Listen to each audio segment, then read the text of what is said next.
สวัสดีครับ I'm Point from ค้นพบ I do apologize for taking many weeks longer than expected to get back to filming videos again.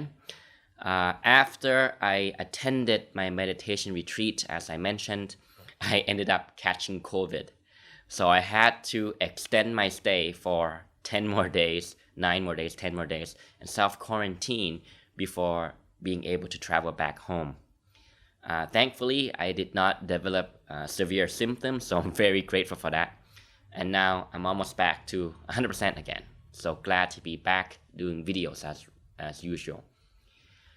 The meditation that I went to try out this time was not the usual Buddhist style meditation retreat, not the usual Vipassana meditation that I often talk about in many of my videos or refer to. This meditation retreat was taught by Dr. Joe Dispenza, and I've been a fan of his work and following his work for quite some time now, and I thought, hey, why not give it a try something new? And this retreat was hosted and taught all the way in San Diego in the United States, so I had to travel to San Diego to attend this week-long advanced retreat, as they call it, taught by Dr. Joe Dispenza. And so what I want to talk about today, I've been reflecting a lot on what I've learned. And I think that when you learn about psychology, about meditation, about spirituality, you start off by learning from many different schools of thoughts, many different disciplines, many different approaches, many different teachers, right? And I'm certainly still going through that process myself. And sometimes you feel that you're onto something because you notice that these teachers talk about the same thing or they point to the same direction. But at the same time, sometimes you do feel a bit lost, as I did, I have to admit, because you're trying to reconcile your previous understanding and knowledge of it with something new that you've learned. And you're at a loss, so to say, about, well, which method do I choose? Which way do I choose? Which kind of, how do I make sense and make understanding of it? Okay. So as the title of the video says, I want to talk about the heart and the mind. And what I've learned from this experience in combination with my psychological training for my work in mental health as a mental health coach, and also my own study and my own practice and my own interest in meditation work and spirituality work, even though I don't like to use that term in my videos because it's hard to grasp, right? What does that term mean? And the term itself means very different, differently to different people. The term spirituality may mean one thing to you, may mean one thing to me, may mean something else to another person, right? But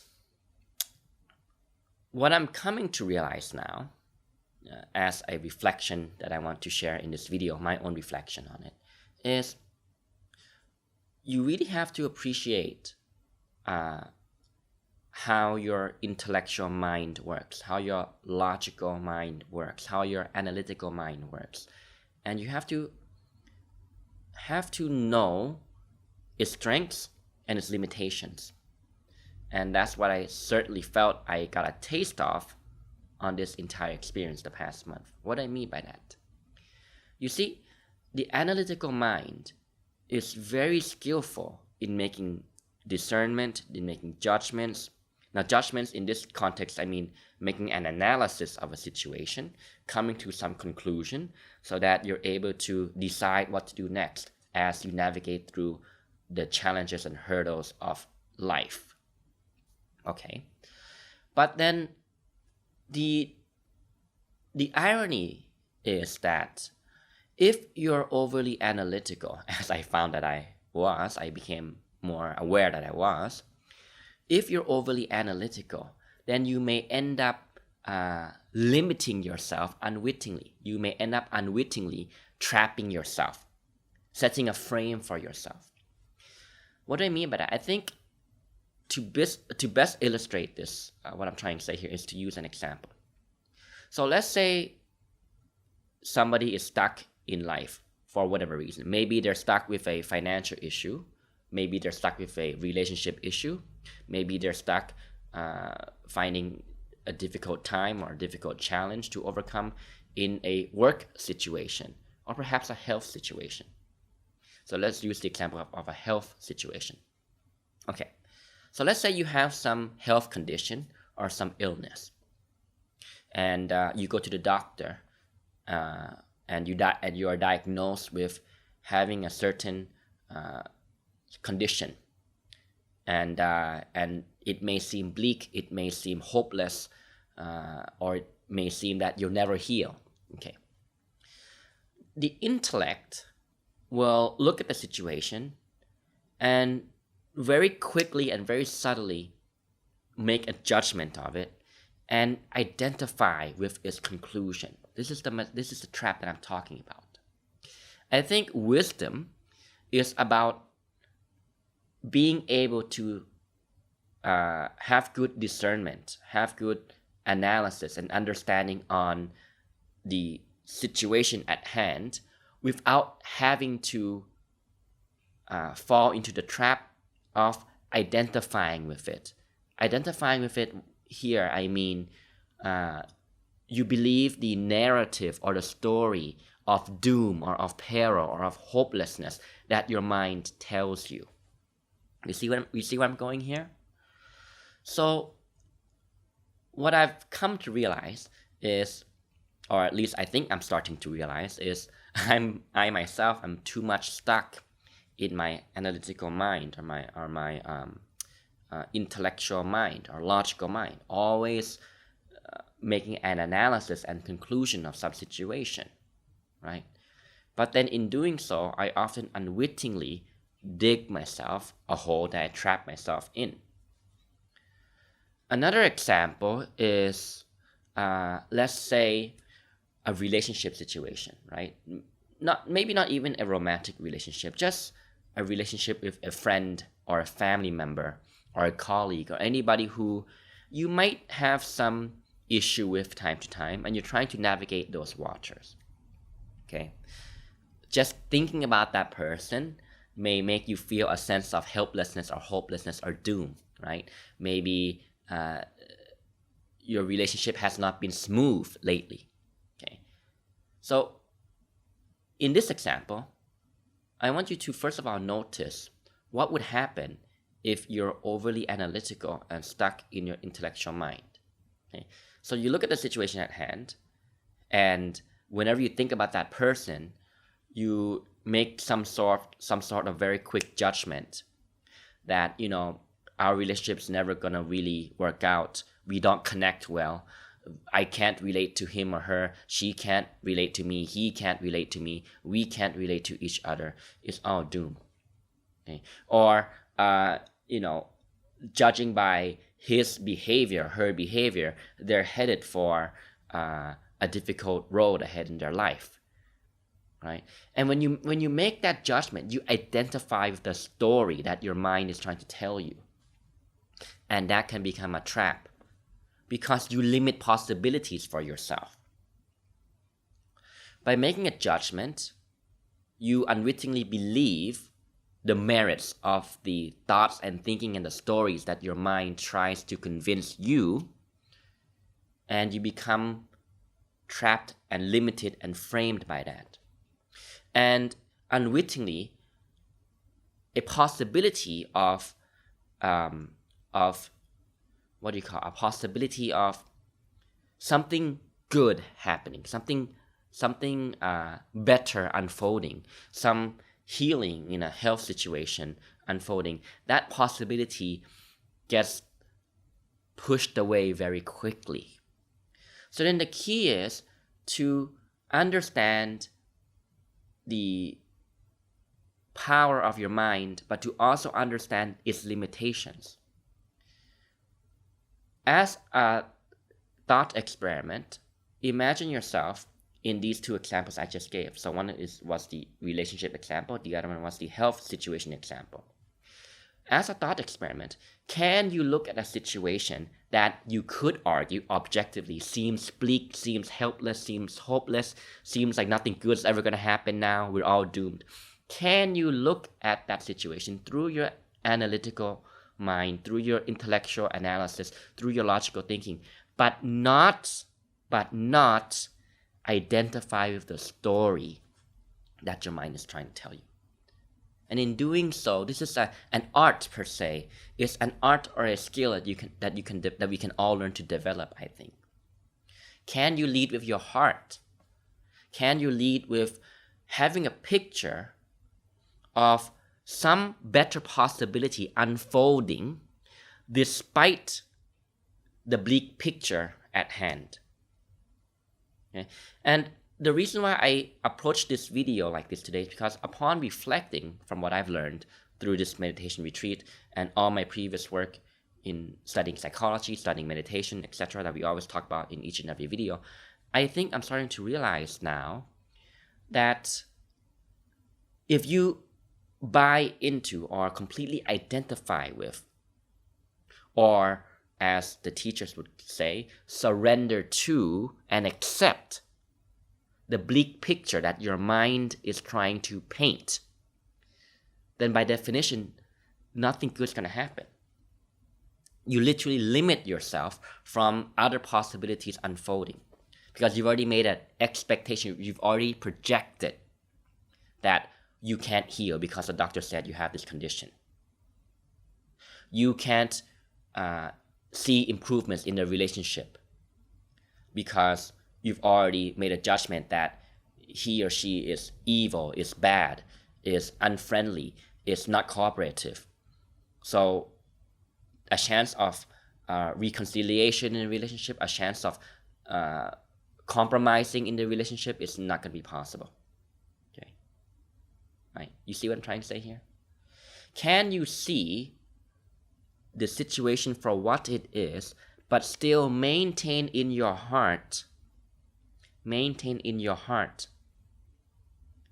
openness, maintain a sense of openness to new possibilities unfolding? And I think that's the art of life. Now, the reason why it's difficult to do this is because your conscious mind or your intellect is going to go against this very quickly. Because once the intellect makes a judgment or a discernment or looks at the situation and makes a conclusion or draws a conclusion, it will very quickly identify with it.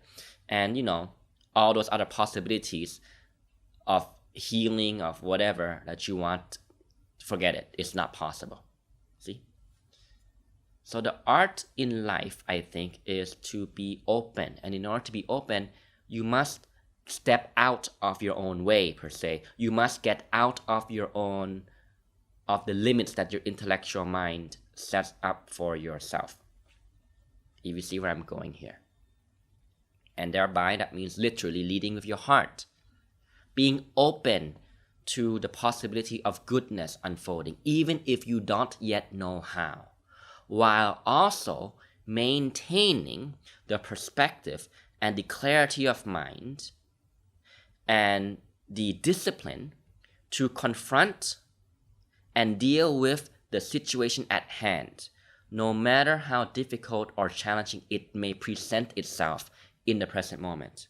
But to not surrender and accept and feel a sense of identification or victimization from the narrative or the story about what's happening that your mind is trying to paint this image or this picture of doom.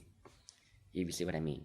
Now, I see a very close link to what I'm saying here with one of the concepts that I talk about in my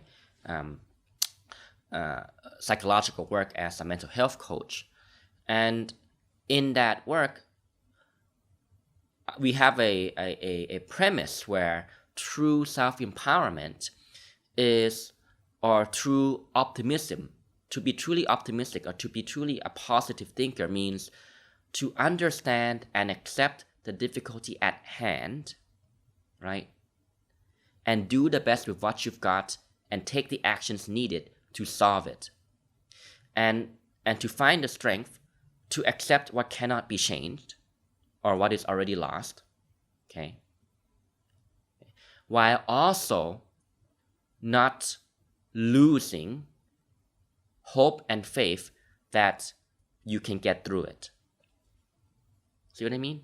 So to be truly optimistic or to be truly positive must come from a place of a skill set in your ability to cope with the difficult situation at hand, to take action and do the best with what you've got in order to solve the problems that need to be solved, and to accept that which cannot be changed, and to therefore know that you always have control over your response to a situation. You always have control over how you think, perceive, and think about, and respond to life's challenges and hurdles.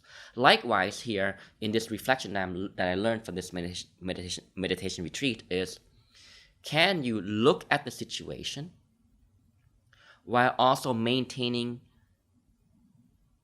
a openness from your heart in a humbling way, because you know that life can always find ways to lead to unexpected outcomes that are better than what you have today. And can you maintain that openness and that faith no matter how bleak or dark the picture may seem right now, while at the same time taking action as necessary? I think that's the art in life. And I hope this reflection has value for you in today's video. Again, to sum up, I guess the main point that I'm trying to articulate here is simply that the point in life is to lead, to train yourself, to lead with openness to possibility. Possibility meaning possibility about what you would like to happen that serves you and serves the people around you, right? Serves the goodness, right? That is helpful to yourself and to the people around you in your life and other people in general. Be open to that possibility despite the situation at hand that may seem to suggest a bleak picture. Try this out as an experiment. I'm sure we all have some area in life where we would like to see improvements, but the picture may seem quite bleak. Okay? Maybe it's a relationship. Maybe it's a relationship with somebody in your family that you don't feel you can connect with very well. And you would like, deep in your heart, you know that you would like a better sense of connection between you two, a better sense of mutual respect and understanding between you two. And even though that other person may behave in a way that does not seem to help in creating that picture, can you maintain that in your heart while using your intellect to solve the situation or take action as needed? Okay. Now again, I am not saying to allow a toxic person to take advantage of you. I'm not saying to do foolish things. I'm saying to lead from a place of objectivity and wisdom, but not to feel victim to or fall prey to the bleak story or narrative or thoughts that your mind is trying to convince you to believe.